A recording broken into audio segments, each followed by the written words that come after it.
TurboCash.net. Free accounting downloads.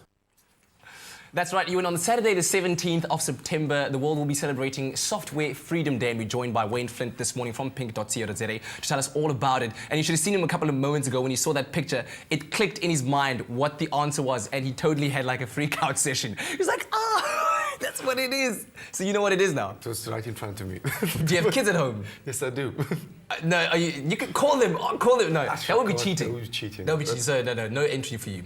But let's talk about the Software Freedom Day that's taking place on Saturday, the 17th of September. What exactly is Software Freedom Day? Well, the idea behind Software Freedom Day is that people like myself and everyone who's involved in software, free software or open source software, we generally, unfortunately, always busy in other roles, have other jobs, because we don't always generate the money we need to do with open source software. We believe in the ideals, and we know that it's the best thing for the world to do. So on this particular day, we all get together, and we just tell people about open source software as much as we can and try to get them to use it. That's really what the day is about. Yeah. But why is it so important, though?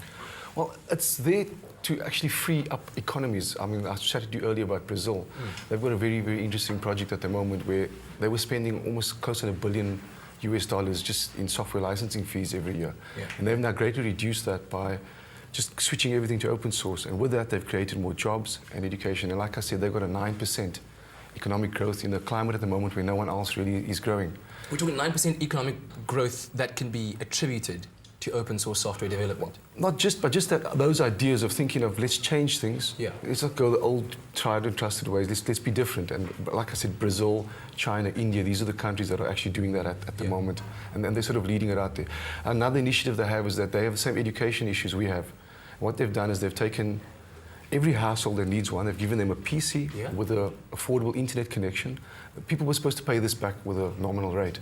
But what they've done in a couple of years is they've effectively started reversing the trends of education problems because everyone now has access to education. And I mean, in all our talks about open source software, we've come to discover that it's literally something that everyone can get involved in. There's no restrictions.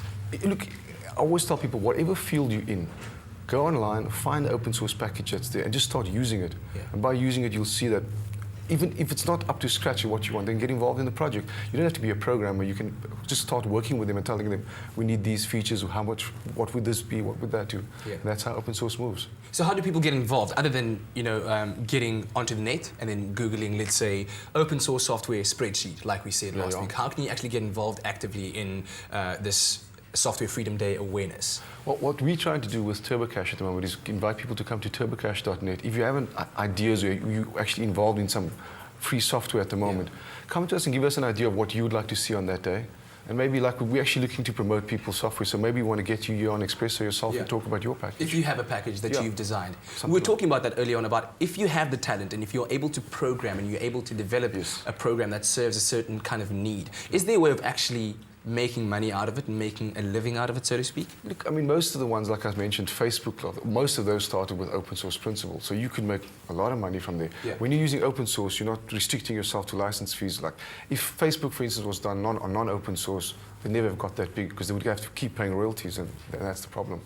Well, thank you very much for that, and I think you said we can go to turbocash.net to find out more about it. If you have an idea for us. As always, thank you very much for that. Now, we'll be right back after the break. When we do come back, we talk all about shark attacks that have been happening recently. Stay with Expresso and SABC3.